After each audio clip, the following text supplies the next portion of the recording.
Welcome to the Grazing Grass Podcast, episode 33. Working on the business and working in the business are not the same thing. And where you're really going to grow is working on the business. You're listening to the Grazing Grass Podcast, helping grass farmers learn from grass farmers, where every episode features a grass farmer and their operation. I'm Cal Hardage, your host. And on today's episode, we have Alex Bates of Chapel Ford Farm in Pennsylvania. There they grow pastured chicken, turkeys, and lamb. Before we talk to Alex, I encourage you, and I ask you to do me a favor. I encourage you to visit the Grazing Grass website at grazinggrass.com and sign up for our email list.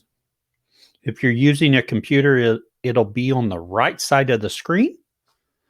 If you're using a phone, scroll all the way to the bottom of the page and the form is there. We ask for your first name and your email address. We have some exciting things coming your way, and we'll be announcing those first on the email list. Also, we want to give a couple shout outs today to our past podcast guest. Austin Troyer of episode 24 is on episode 194 of the Working Cows podcast. And August Horseman of episode 15 is on episode 21 of the Herd Quitter podcast. I can't wait to listen to both of them, and I encourage you to go listen to them as well. Let's talk to Alex. Alex, we want to welcome you to the Grazing Grass Podcast. Thank you for coming on and joining us today. Well, it's a great pleasure to be here, and I'm excited to talk about what we're doing here at Chapel Ford Farm. Wonderful. Alex, tell us a little bit about yourself and your operation. So I got into farming through Boy Scouts and did technical school at high school and went all the way and graduated through Virginia Tech with a livestock management degree. Interned at a few rotationally grazing farms and worked at a commercial beef farm to see the other side of agriculture. And now I'm farming in Gettysburg, raising about 5,000 broilers this year, some Thanksgiving turkeys and summer turkeys, and then have my Tetzel ewe flock and the lamb flock. Very good. So you got exposed to farming early on. Did you grow up on a farm? No, both of my parents are in IT, so kind of very opposite world. Oh, yes. But I'm just glad that they support what I want to do and are open to the idea of me, living the hard life. Oh, yes. Yeah. And when you went through Virginia Tech, was there a lot of classes or coursework with regenerative ag and practices that support that? It was very commercial based, so far as to say they wouldn't even call people farmers. It was all producers, this, produce that, of that mindset. There was a few, and I gave a few class presentations for projects on rotational grazing, and teacher was very open to it, and she liked the idea of it, but it just wasn't the mindset. They haven't changed over the mindset yet of that. Oh, yes. So I'm hoping soon, they might start teaching that and teaching more ways of how to farm. Right. I fully agree with that. So what got you interested in rotational grazing then? Because you're in your coursework at college, you're already interested in rotational grazing. So for my college degree, I had to intern at a farm, and I interned as simple as it was, I went on Google and typed in farms on Google Map in my area, found this awesome farm, Longstone Farm in Lovettsville, Virginia, and worked with her this summer, and she really opened up my mind to rotational grazing. They did pasture pigs with annuals, which not a lot of farms and pig operations are doing that I know of. And then she has beef cattle, and that really opened up my mind to the premium forage that you can grow. You can get 4 to 5 grazings a year versus 1, 2 on continuous grazing. She really opened my mind up to that. And before that, I didn't know about it as much. So I just kind of stumbled upon it and delved deeper. Wonderful. Sometimes luck has to get us there. There's a path we're following, and luck or divine intervention got you there. Yeah, it definitely did. So, and I'm thankful for that opportunity. So you finished college. You said you worked on a commercial farm? Yes, I actually worked for Virginia Tech at their commercial beef farm, which was a registered Angus herd seed stock operation. Oh, yes. I kind of wanted to delve into that world and see what was going on there, and kind of compare the two, because at this point I already interned for Longstone Farm, and that really opened my eyes up to the ways that side of the farming does. And during the summer, there was some rotational grazing. It was just on a much larger scale with 300 head in 30-acre paddocks for one day instead of 30 head in, polywire and splitting it up. So, Oh, yes. and then all I did there was feed.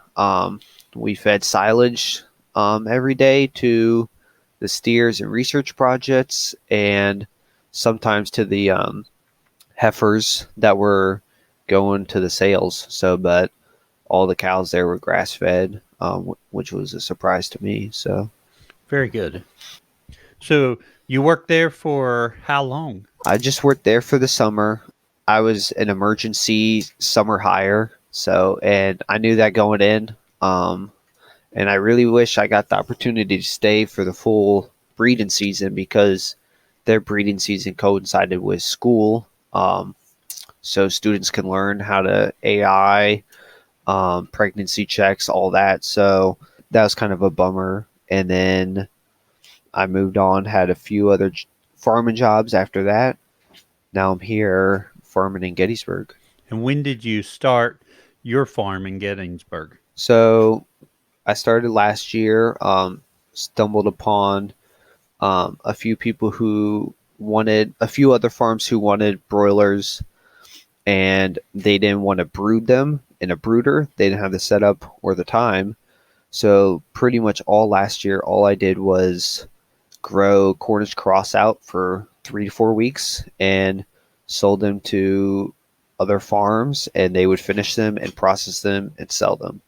So that's all I did last year. And this year I'm jumping head first into the retail direct marketing at a couple farmers markets, selling online, and doing some wholesale business. Very good. Is this the first year for turkeys? So I raised turkeys in high school. Okay. And I did it one time then. And so right now I have a few turkeys outside that my plan with them is some ground turkey for 4th of July and summer when people are making burgers and all that. And it's kind of my test run for Thanksgiving turkeys. Yes. And it's gone amazing so far. The only death I had was to a fox and a turkey getting stuck in the electric netting. So, which was sad, but you know how they are. They're not super smart. So, Yes. But I think I'm going to get some Thanksgiving turkeys and try that, because currently there's no one really in the area doing Thanksgiving turkeys. Oh, yes. Yeah. And with your, jumping back to your poultry for just a moment, are you still raising brooder size chicks for other farms? Yes, I am. I'm doing about just 1,800 of those, and the rest of the 3,200 are for me and my wholesalers. So I sell at a couple butcher shops, and then a few restaurants, and the rest is retail. So, and I can't keep chicken in stock. I'll have it processing every 4 weeks, and it'll be gone in 2 weeks. So Oh, it's a good very good. problem.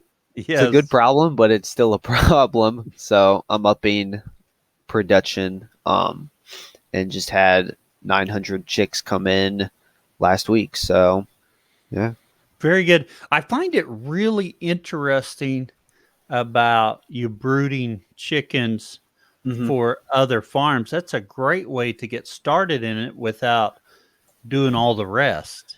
Yeah. If you So can find some farms to work with. that worked out really well, and it's going awesome. They doubled their numbers from last year. And they're happy. So I've been charging them per chick on that instead of a weight, per Oh, weight. yes. Just makes it simpler. And I handle all that, and I bring them the chicks, and then they finish them out on pasture and process them. So they don't have the space to do the brooding setup, and they don't really want to. They rather outsource that, someone who has the time. And I had experience raising broilers in high school, so I had some experience going into it. So, but it's been working out awesome. Um, it's nice because I can fix some problems before I see my chicks have it, like with heat or something like that. It gave me some experience before I went all the way the full 8, 9 weeks too. So Oh, yes. That gives you people you can call on. You've got a great network right there. From working mhm. with them, they can really provide you some advice and experience there. Yeah, yeah, that's been working out awesome. So Tell us a little bit more about your brooder setup and how you do that. so I took out the tack room. That was my brooder for the first year. Epoxy the floor, paint the walls, put some heat lamps in there, and ran automatic waterers up to there. So my goal for brooding is efficiency, efficiency. I don't want to be watering. I don't want them to run out of water. Um, Right. so, and they grow better if they have water, obviously. So, and then this year I've tripled my space and we had this old parlor room from, I want to say, the 60s, 70s, when the farm was a dairy farm, and took all that out, took the headlocks, cleaned the floors, took the feed baskets out, took the water lines out, and just put up some 2 foot high plywood walls, Okay. and ran the waterers and put in propane heaters instead of heat lamps. I feel those are more consistent and have a larger area, even though they cost a little more with the propane, but they have thermostats too, so Oh, yes. they do turn off during the day when it's warm. Are they propane like brooders with a cover on them that you can lower to the ground, or are you heating the whole room? They kind of heat the whole room. I do have them low to the ground Oh, yeah. and turned down pretty low, so they turn off pretty easily.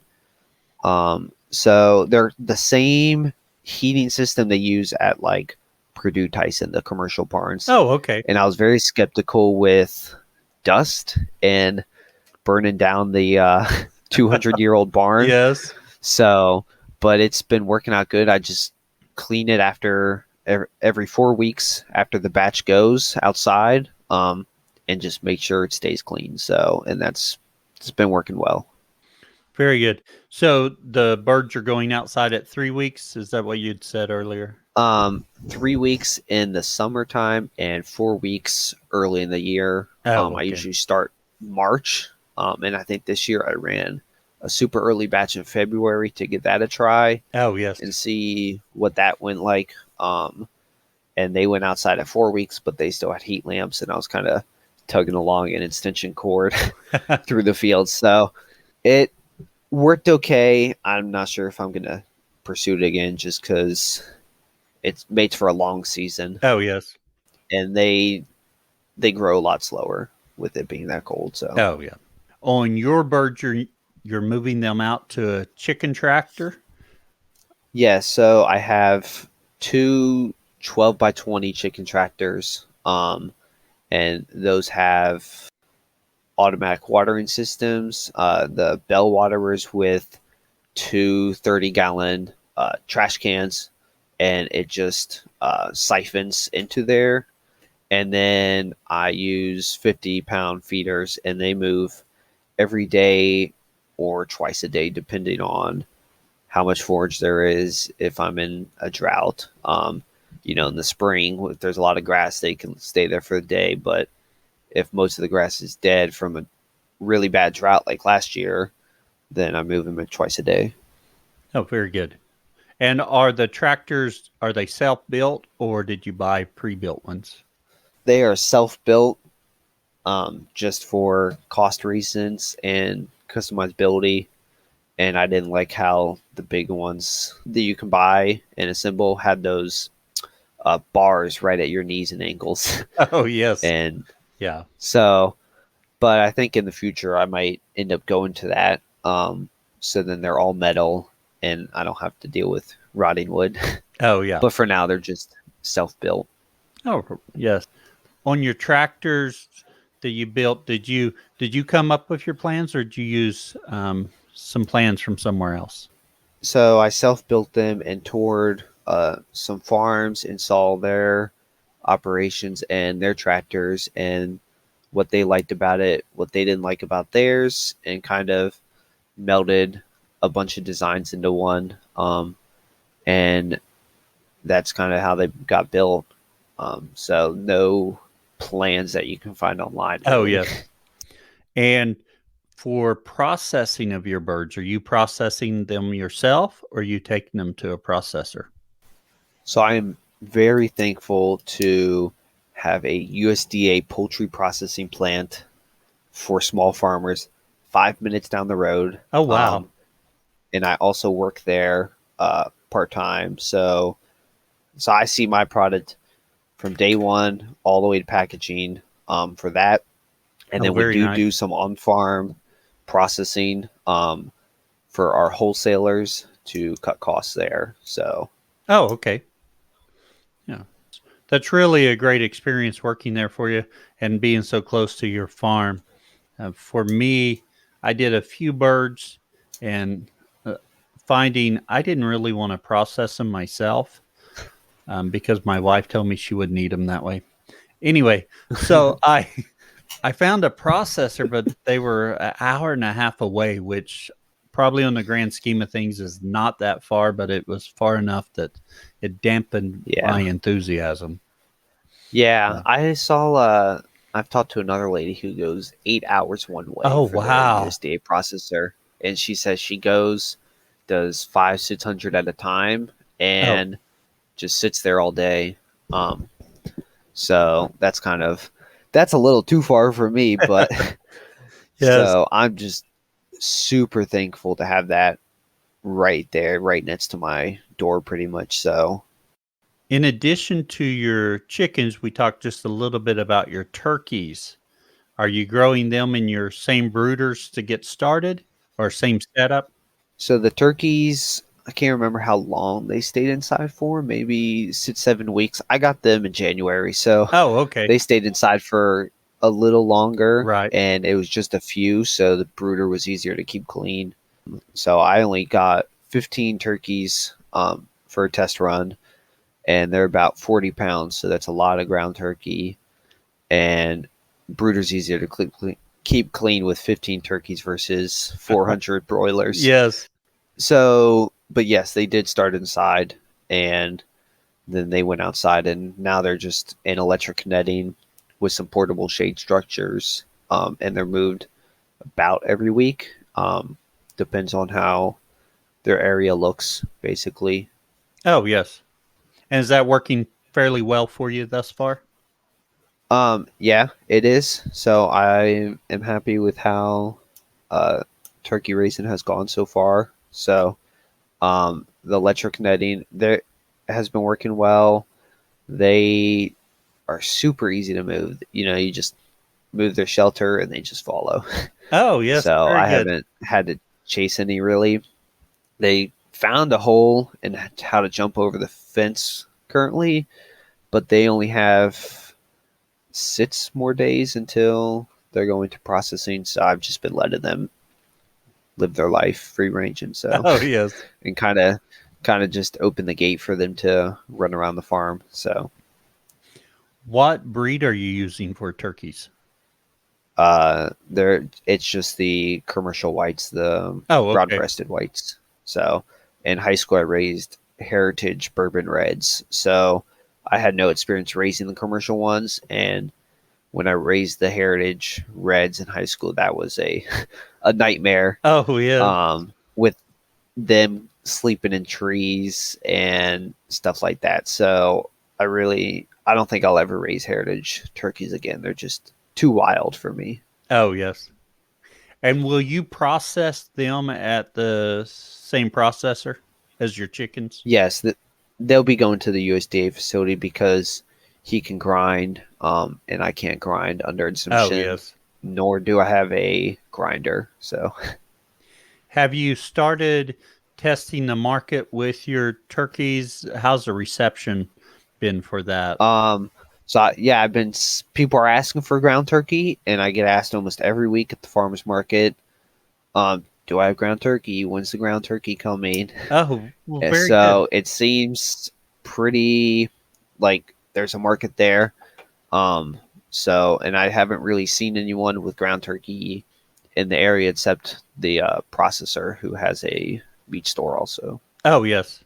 When you think about your pastured poultry and your turkeys, are they about the same amount of work, or are there some differences there? The turkeys are definitely way more low maintenance, and I would rather Oh, yes. raise turkeys over the chickens because the chickens are in tractors, moving them every day, Right. Yes. filling waters, filling feeders. The turkeys, I just move them weekly and kind of let them do their own thing. Honestly, I don't lock them up at night. I had a problem with predators one time, but that was it. It just got one turkey and never came back. So I would definitely rather raise the turkeys over the broilers. But Oh, yes.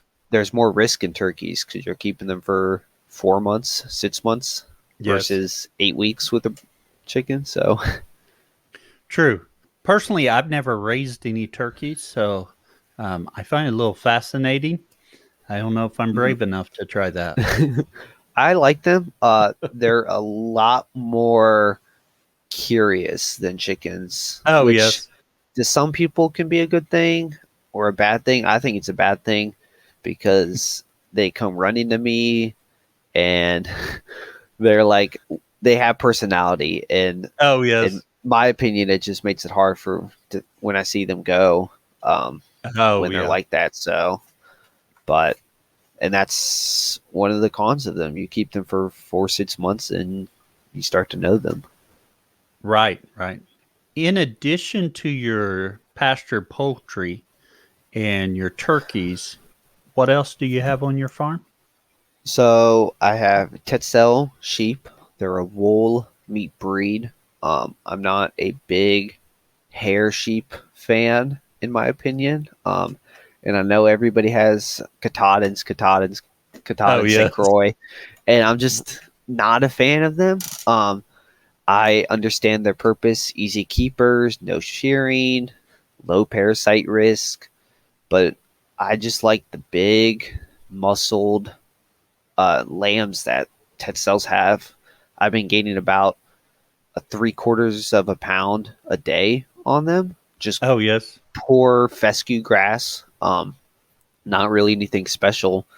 And the huge half-pound rib chops I've been getting out of them, just it's awesome. So I do have more. I got to watch out for worms, watch out for fly strike, and clip hooves a little more and pull a lot more lambs. But I'd rather do Oh, okay. that than have a slower growing lamb that's going to be smaller anyway. So I think I pulled 50% of my lambs this year. Oh, One of yes. them was just coming out wrong and not their fault. But the other ones, I have 12-pound, 13-pound lambs Oh, wow. that are They're pretty good twins. size. Yeah, and those are Yes. twins. I had a 15-pound single coming out. So it's more management and more labor. But a 15-pound lamb day one is kind of, you can't beat that. So Yeah, that would not be near as fragile as the 6.5 pound Katahdin lamb or yeah, St. Croix yeah, lamb. and the moms are 300 pounds, 250. Oh, yes. So they're big. I think one of them bruised my rib. She's kind of Oh, no. my mean one. I grabbed her lamb to throw her in the stall where I keep the lambs for a couple weeks. The moms, because I lamb in March, so it's kind of cold for the Oh, woolies. okay. And she came up behind me and ran me into the wall when I was carrying her lamb. So, Oh, but so but they got good mothering instincts. And if you select for the right rams and the right ewes, where you don't get like huge wide lambs, just the big muscled ones, it's not as bad as I make it sound. So, but I'm oh, yeah. just loving the Tetzel breed so far. And are you lambing in jugs or lambing outside or in the barn? So in the winter, they have access to the barn. And when I say the barn, it's more like just a run-in overhang on the Oh, barn. okay. So it's not really inside, but it's sheltered from the snow and the freezing rain. And I just watch their udders every day. And when their udder gets big and red, then I put them inside the stall. And sometimes I don't catch it, and they might be out there for a few hours, but I haven't lost one to a cold. I just put it up, put it under a heat lamp, put a blanket on it, and it's been fine. Oh, very good.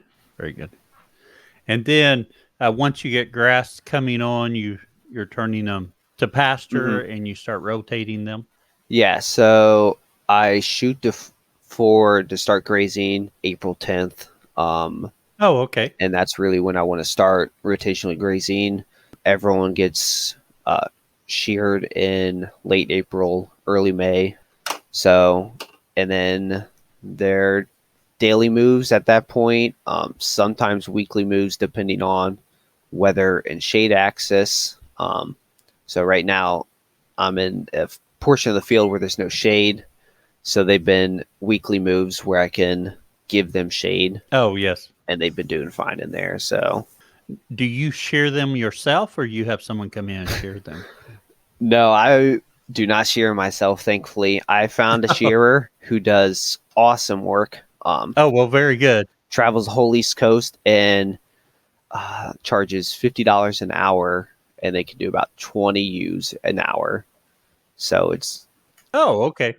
I understand some people are like, my shear is like $200 an hour or whatever, and I just got kind of lucky finding this one. That's where the cost is like barely anything. Oh, yes. I have attempted to shear a sheep or two in my past, and it's not an experience I care to repeat. Yeah, yeah. I bet your back was pretty sore after that. So I was a lot younger then too, so that made a big yeah. difference. Well, I'm surprised because when they're sheared, I have a few bottle babies. When I bought my registered herd, I bought some from a 4-H'er that was getting out of 4-H, and so they're super tame, halter broke. They were shown at fairs, and they're the worst ones this year. They are the ones that are the most Oh, wild things when you shear them, like flying all over the place. And then my other oh one yes. that hit me into the wall, she just lays there fine. So it's super interesting to see that. But I'm just glad I don't have to mess with that. Just grab them and hand them off to him. So Oh yeah. On your paddocks and rotating them, what are you using for fencing? 2 strands of poly wire. I am not a fan of electric netting by any means, just for moving them. I always get super frustrated when it gets tangled and stayed away from that. So I'm using 2 strands of poly wire, and then I have a mix of high tensile and woven wire for the perimeter fencing. So, Okay. and then I'm just using stepping posts, and they don't escape. I might have a few lambs. The lambs are the biggest problems running through, but they only do when it's like pretty hot and there's limited shade, or they just see clover on the other side. But it's like Oh, yes. maybe once every other week one gets out. Like Okay. it's not a big problem at all. So Right. I've been happy with the 2 strands, and I'm hoping I can go to 1 strand sometime this year, but we'll see on that. So, Right. And how hot are you running your poly wire? so I have a charger at the barn, and I think it's coming out around 8 kilovolts, 8,000 volts. Okay. So pretty hot, and it's a speed right charger. So I got the remote. Very good. Which is awesome. So I don't know if I could do it without the remote, honestly. In fact, the podcast episode 32, right before this one will be episode 33. We talk about the remote because I love my Stay Fix remote, and I've got a place without it, and I'm gonna change out that Energizer. Yeah. So I love the remote. Yeah, well, the Stay Fits and the Speed Right are the same things now. I think they moved them over. So yeah, I think they have. I saw Ken Cove Fence Supplies online has alligator clips now. So so you don't need a remote, but I like the remote. So if I step over, or I want them to step over, sometimes I do that, or sometimes I lift the fence up. I don't risk getting shocked at all. So yeah, I'm in love with that remote. I don't think you could rotationally graze far away from your barn without that thing, besides shutting the whole system down and risking someone finding out before you get up there. Right. Yes, that's true. I will admit, so I've got a remote here on the place here where my dad and I run cattle, and I had some calves go across the fence, and I'm like, why? They never do. And I've got a creek area that's kind of low, and I thought they just walked down the creek. Mm-hmm. And I didn't worry about it much. And I go up to the barn later. I forgot I'd turned the charger off to do something, and I never turned it back on. And why I didn't do it with the remote, I don't know. But well, I'm like, as I leave the field, I'm like triple checking to make sure I turned it back on with the remote, because I'm like, I know I sometimes I just lay here before I go to bed, and I'm like, did I turn the fence back on? Did I lock up the chickens? And it's like, and then you got to go out and check. Yes. So I just make sure, but that's definitely happened where I'd like go out the next day and there's lambs everywhere because somebody found out the fence isn't on. Oh, yes. Yes. Now, on your lambs, what kind of pasture are you grazing? How do I put this? Awful fescue. And so you're not a fescue fan? No, I am not at all. I despise it. I am not an Endophyte free fescue fan, just because you don't get the same vigor or growth as Endophyte fescue, and I'm not an Endophyte fescue person. So back in the 70s and 80s, the old owner of the farm sold the topsoil. So I just have clay and topsoil. It was a big thing in this area back then. Everyone was just selling their topsoil for some reason. So, and then they planted in fescue, and it's straight fescue. I got like 2 patches of orchard grass, and by patches I mean like 5 pieces, like 5 strands. So I have a no-till drill that I should begin in October, and I will be planting an annual summer mix starting next year, consisting of sunflowers, sorghum Sudan, brassicas like beets, and cowpeas and vetch. And the goal of the brassicas, obviously open up the soil, reduce my compaction levels, more water retention, because feel the effects of drought way sooner than most people. Oh, yes. So that's my goal there. And I'm just going to let everything kind of die off and try to start building my topsoil back. It might be 7-10 years, but you know, I'd rather start now than wait. And then I have a few fields coming out of corn and soybean that we've been renting to another farmer. And in those fields, it will be a Kentucky bluegrass, Timothy mix with a few kinds of clover. So, and then in the falls, I do plant a crimson clover that comes up in the spring. So I'm hoping my drill will be here in time for me to do that this year, September, October. So, but we'll see. I'm not counting on it. I don't want to psych myself out and get all ready to plant and then, you know, manufacturing issue or something like that. So, Oh, yes. Yeah. Well, hopefully it'll be there for you so you can get started on that. yeah, the pastures are pretty. So it's been hay fields for the past 20 years. So they're pretty sparse on forage. Like I can run through 9 acres in, you know, a month or two with 30 head of sheep. Like I can Oh, yes. move through it pretty quick. So I'm really hoping the annuals, the sorghum Sudan, all that stuff will really bump up my quality of my forage.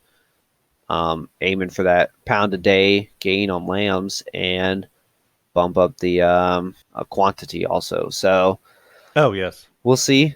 I've seen a lot of some other farms had good luck with that, and that's what we used when I interned at that Longstone farm. She used that for her pigs and grazed annuals with her pigs. Oh, very good. So, Wonderful. Now, you've not been doing this a long time, but when you think about what's happened, what are some challenges you've had? so water has been a big challenge. I have like 2 spigots at the barn, and that's my water. So I have a IBC tote, 250-gallon tote that I carry around on the tractor, and has a little Harbor Freight pump on top, and I just have a hose going into the tote and a hose coming out, and that's how I put water everywhere. And since another challenge I've had is parasites on my lambs and ewes, because with how sparse the forage is, they graze it down pretty quick, chewing on the clovers and stuff. So they're right there at the ground level, constantly picking up those worms and stuff. So that's been a big challenge for me this spring, just trying to keep that under control. And what are you doing to help alleviate that? I've just been deworming so far. Okay. I definitely have. So I have one Texel Katahdin, and I'm waiting. She has one lamb, and I'm hoping to see what that lamb looks like on a finished side compared to my other Tetzels and Tetzel Dorset crosses. But I haven't had to worm her once. So Oh, yes. I might be getting a Katahdin ram in the future, even though I'm not a Katahdin fan. But if I can get close carcass or the same carcass, I will definitely add a Katahdin ram into my flock for terminals. Yeah, try and get some of that parasite resistance there. Yeah. So, and I'm hoping the annuals will also help with that and them not grazing so low to the ground. So, right. Yes. Yeah, but it's definitely better. I'm sure it'd be way worse if I wasn't moving them every day. I'm sure you're right too. Yeah. So I know that's helping, and that's definitely helping with foot rot. So I haven't had a big foot rot problem this year. Very good. Where do you see your farm going in the future, or what are your plans? My plans are I want to up my broiler production, obviously, and lambs. I'm hoping to add pigs in a few years. I want to get a few more lambings under my belt, and I'd rather spend the finances and the time on the lambs and growing my ewe flock, because I can't keep lamb in stock right now. It's kind of, I process a few and then it's sold in a few weeks. So Oh, I yes. really want to be able to hold it in stock longer. So, and then for the pigs, I have a small 2 acre field and then an acre of woods that I'd like to do a annual grazing forested mix kind of. And I don't really have that hashed out yet at all, but it's what I'm thinking about doing so far. With then they'll have shade in the summertime and then forages to graze in the spring and fall time. So, but we'll have to see when I get there what that's looking like. So, Right. And I don't have much to offer on the pastured pork. I've thought about it as well. I was really close to buying some feeder pigs this year, mhm. um, and I did not. My wife encouraged me to quit trying to do everything, and I had to concur. And so we didn't do it this year, but it's on my mind for a future project as well. Yeah, and I keep seeing some farms that there's people out there raising their pork outside or in Yes. forested, but then they're not moving them or they're moving them once a month. It's kind of, you get those mud pits that I really want to Oh, stay yeah. away from and keep the diseases out of that and not ruining that part of the field with all their rooting and stuff. So, but to each their own. So Right. I've seen awesome growth and fantastic pork on weekly moves, and then super efficient pastures and soil quality after that. So Yes, it'll be interesting. It'll be interesting to see how it goes for you, and I'm sure it'll it's go. always a learning process. Always is, and just when you think you have it figured out, the animals will remind you you don't. Yeah, exactly. So that's been my whole year and my whole career so far. Yes. Yes. Well, Alex, it's time for our overgrazing section where we take a deeper dive into a practice or some part of your operation. What are we going to discuss on the overgrazing section today? I thought we'd talk about. So I work at a butcher shop, the small poultry processing plant that I talked about earlier. Yes. And it's definitely changed the way I farm. So all my lambs go there, most of my chickens go there, and it's awesome to see the product all the way through. I do all the cutting on my lambs and breaking that down into retail cuts. So if I see like big rib chops, I can make them single chops. I can make decisions on the spot Oh, very instead nice. of telling someone else what to do, and then it might not come out the way I want. If I have a huge 6 pound shoulder, I can cut the shoulder in half, get 2 3 pound shoulders. I can see management decisions. I can see broken wings on the chickens, and it'll change how I handle when I load them up into crates.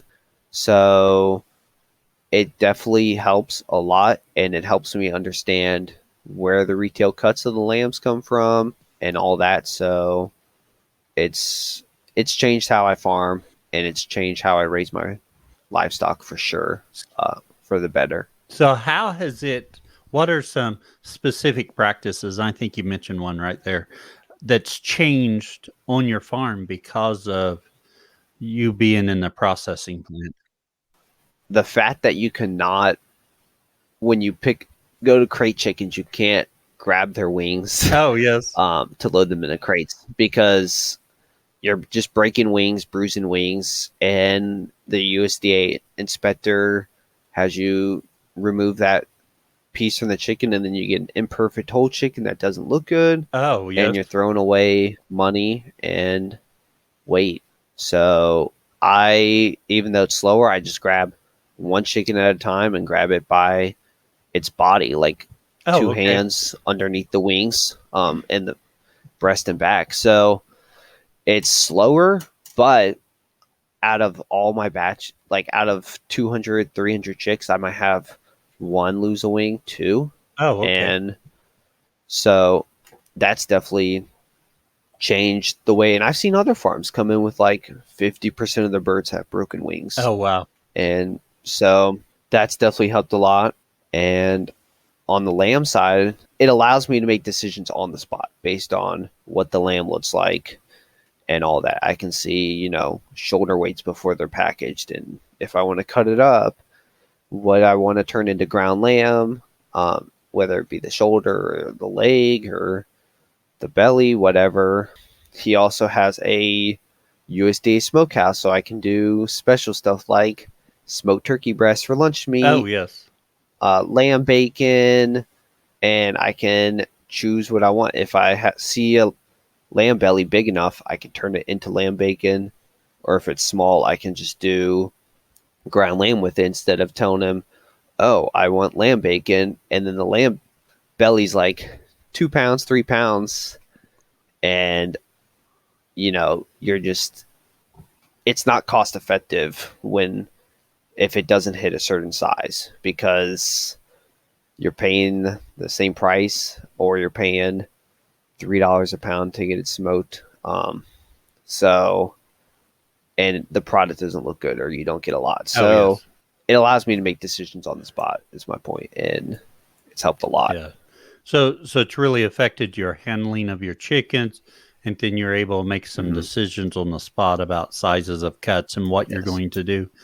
Something I see how it could help you in the future is when you're looking at those confirmation of those lambs, you know what the lamb looks like on the hoof, and then you go through and you're part of the processing, so you can start seeing some correlation there to know what you're wanting to breed for. Yeah, exactly. And another part I forgot to mention was, since I work there, I do get priority over bringing my own stuff in. Oh, yes. And I can look at the calendar for poultry for the whole year. If someone cancels, I know, and I can be like, oh, I don't want to do my own processing this weekend. And I can put my stuff in there. And for the lambs, I'm just like, hey, can I bring a few lambs in a few weeks? And he's like, yeah, that's fine. I'm not planning a whole year out like a lot of people. Yes, true. That's a nice little benefit right there.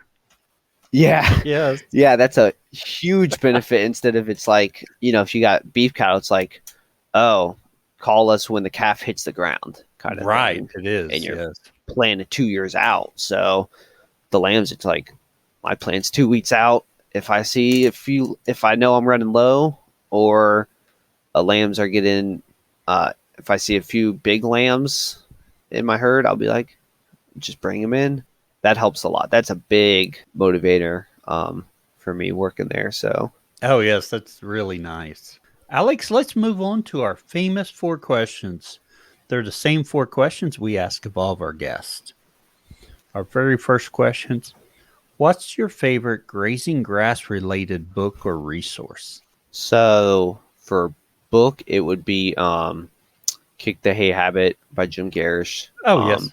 That really opened my eyes up to winter stockpiling and bringing nutrients onto the farm, not letting them leave. So that one was a big one that got me into, even though I don't like fescue, I can winter stockpile it. And that's kind of the only thing I like about it. So only thing keeping me from ripping it out of the ground and starting over. Oh, yeah. So, and then I also have another book called the Forage Crop Pocket Guide, or the Southern Forages book, which it sounds like it's basically this pocket guide I carry around that has everything about like characteristics of forage grasses, stand establishment, gestation periods on animals, watering requirements for animals, grazing systems, grazing formulas, pounds of forage available per inch, and a bunch of other stuff. And it's like this little tiny 50, 60 page book. Yeah, and it's fairly small size, fits in your pocket.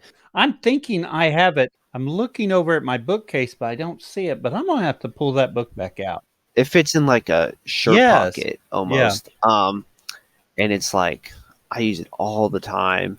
And it has like nutritional values on like a ton of different grasses, like 4-week-old Bermuda grass and 8-week-old Bermuda grass, and how the quality goes down over time. It's like, it's crazy how much what it has in it for being a 60-page pocket guide. Like I look into it all the time, and I think everybody should get one. It's like on Amazon for $15. I'm going to have to look and see if I have that. I'm just like 95% sure I have it, but I haven't used it in years. I'm embarrassed about that. I'm going to have to go, as soon as we get off here, I'm going to go look. Yeah, I keep it in my truck, and I go to that thing quicker than Google. Oh, yes. Honestly.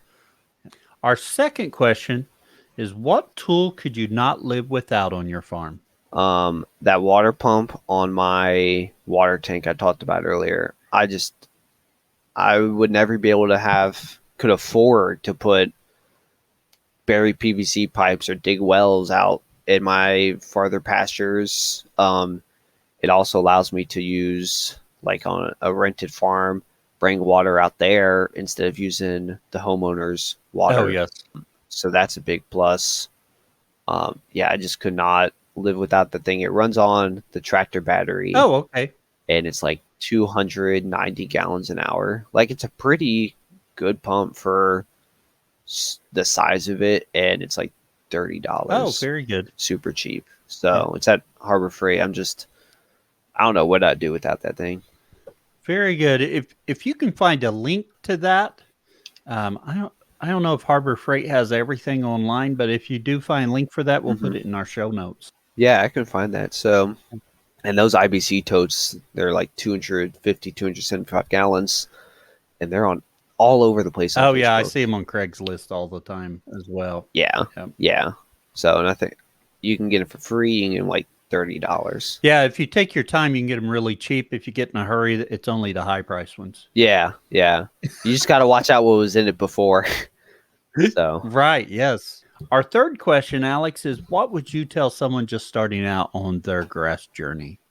I've thought a lot about this question, and so I'm a very business, financial oriented person, in my opinion, and I love doing like knowing my cost down to the cent for every single item, like whole chickens and my profit margins. And my thought would be, working on the business and working in the business are not the same thing. And where you're really going to grow is working on the business, marketing, knowing your finances, knowing your costs, and keeping records, instead of, you might be out there moving animals every day, moving chickens, feeding, grabbing feed, going, selling wholesale. You can sell to as many wholesale retailer customers as you want, but if you don't know your cost, you won't be around that long, So you got to really know your finances and know your business. I love that, Alex.